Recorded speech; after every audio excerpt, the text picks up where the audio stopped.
Daniel chapter 11. And in the first year of Darius the Mede, I took my stand to support and protect him. Now then, I tell you the truth. 3 more kings will arise in Persia, and then a 4th, who will be far richer than all the others. When he has gained power by his wealth, he will stir up everyone against the kingdom of Greece. Then a mighty king will arise, who will rule with great power and do as he pleases. After he has risen, his empire will be broken up and parcelled out towards the 4 winds of heaven. It will not go to his descendants, nor will it have the power he exercised, because his empire will be uprooted and given to others. The king of the south will become strong, but one of his commanders will become even stronger than he, and will rule his own kingdom with great power. After some years, they will become allies.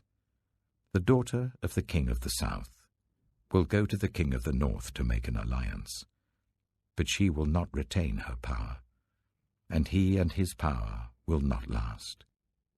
In those days she will be betrayed, together with her royal escort and her father, and the one who supported her.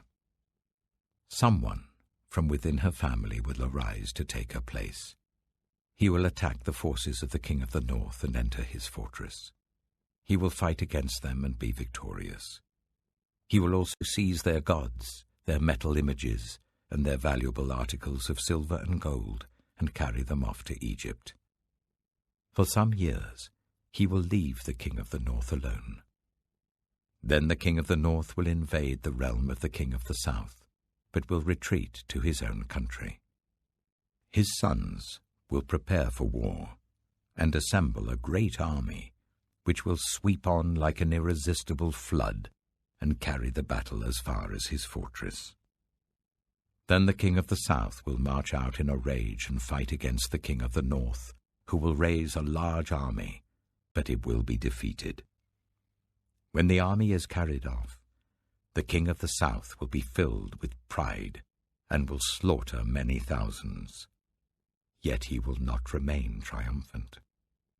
For the king of the north will muster another army, larger than the first, and after several years he will advance with a huge army, fully equipped. In those times, many will rise against the king of the south. Those who are violent among your own people will rebel in fulfillment of the vision, but without success. Then the king of the north will come and build up siege ramps and will capture a fortified city. The forces of the south will be powerless to resist.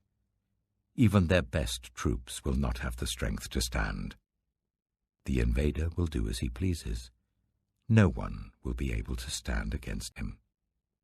He will establish himself in the beautiful land, and will have the power to destroy it. He will determine to come with the might of his entire kingdom, and will make an alliance with the king of the south. And he will give him a daughter in marriage, in order to overthrow the kingdom. But his plans will not succeed or help him.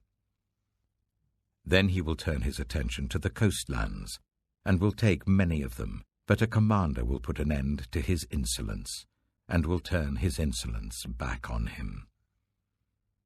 After this, he will turn back towards the fortresses of his own country, but will stumble and fall, to be seen no more.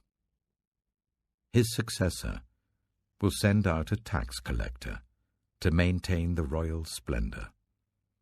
In a few years, however, he will be destroyed, yet not in anger or in battle. He will be succeeded by a contemptible person who has not been given the honor of royalty. He will invade the kingdom when its people feel secure, and he will seize it through intrigue. Then an overwhelming army will be swept away before him. Both it and a prince of the covenant will be destroyed. After coming to an agreement with him, he will act deceitfully, and with only a few people he will rise to power. When the richest provinces feel secure, he will invade them, and will achieve what neither his fathers nor his forefathers did. He will distribute plunder, loot, and wealth among his followers. He will plot the overthrow of fortresses, but only for a time. With a large army he will stir up his strength and courage against the king of the south. The king of the south will wage war with a large and very powerful army. But he will not be able to stand because of the plots devised against him. Those who eat from the king's provisions will try to destroy him. His army will be swept away, and many will fall in battle. The two kings, with their hearts bent on evil, will sit at the same table and lie to each other, but to no avail, because an end will still come at the appointed time. The king of the north will return to his own country with great wealth, but his heart will be set against the Holy Covenant. He will take action against it, and then return to his own country. At the appointed time, he will invade the south again, but this time the outcome will be different from what it was before. Ships of the western coastlands will oppose him, and he will lose heart. Then he will turn back and vent his fury against the Holy Covenant. He will return and show favor to those who forsake the Holy Covenant. His armed forces will rise up to desecrate the temple fortress and will abolish the daily sacrifice. Then they will set up the abomination that causes desolation. With flattery he will corrupt those who have violated the covenant, but the people who know their God will firmly resist him. Those who are wise will instruct many, though for a time they will fall by the sword, or be burned or captured or plundered. When they fall, they will receive a little help, and many who are not sincere will join them. Some of the wise will stumble, so that they may be refined, purified, and made spotless until the time of the end, for it will still come at the appointed time. The king will do as he pleases.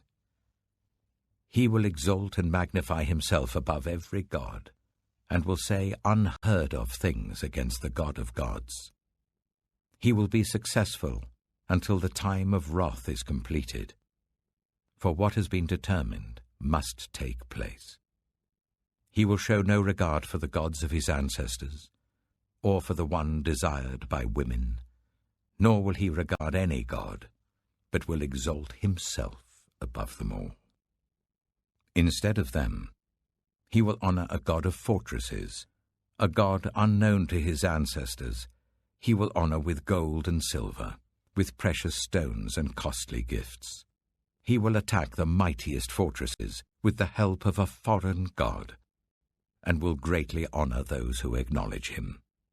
He will make them rulers over many people, and will distribute the land at a price. At the time of the end, the king of the south will engage him in battle, and the king of the north will storm out against him with chariots and cavalry and a great fleet of ships. He will invade many countries and sweep through them like a flood. He will also invade the beautiful land. Many countries will fall, but Edom, Moab, and the leaders of Ammon will be delivered from his hand. He will extend his power over many countries. Egypt will not escape. He will gain control of the treasures of gold and silver and all the riches of Egypt, with the Libyans and Cushites in submission. But reports from the east and the north will alarm him, and he will set out in a great rage to destroy and annihilate many. He will pitch his royal tents between the seas at the beautiful holy mountain. Yet he will come to his end, and no one will help him. Daniel chapter 12. At that time, Michael, the great prince who protects your people, will arise. There will be a time of distress, such as has not happened from the beginning of nations until then.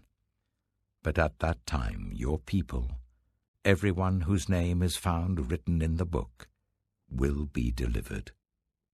Multitudes who sleep in the dust of the earth will awake, some to everlasting life, others to shame and everlasting contempt. Those who are wise will shine like the brightness of the heavens, and those who lead many to righteousness like the stars forever and ever. But you, Daniel, roll up and seal the words of the scroll until the time of the end. Many will go here and there to increase knowledge. Then I, Daniel, looked, and there before me stood two others, one on this bank of the river, and one on the opposite bank. One of them said to the man clothed in linen, who was above the waters of the river, "How long will it be before these astonishing things are fulfilled?" The man clothed in linen, who was above the waters of the river, lifted his right hand and his left hand towards heaven. And I heard him swear by him who lives forever, saying, "It will be for a time, times and half a time, when the power of the holy people has been finally broken. All these things will be completed." I heard, but I did not understand. So I asked, "My Lord, what will the outcome of all this be?" He replied, "Go your way, Daniel, because the words are rolled up and sealed until the time of the end. Many will be purified, made spotless and refined, but the wicked will continue to be wicked. None of the wicked will understand, but those who are wise will understand. From the time that the daily sacrifice is abolished, and the abomination that causes desolation is set up, there will be 1,290 days. Blessed is the one who waits for and reaches the end of the 1,335 days. As for you, go your way till the end. You will rest, and then at the end of the days you will rise to receive your allotted inheritance.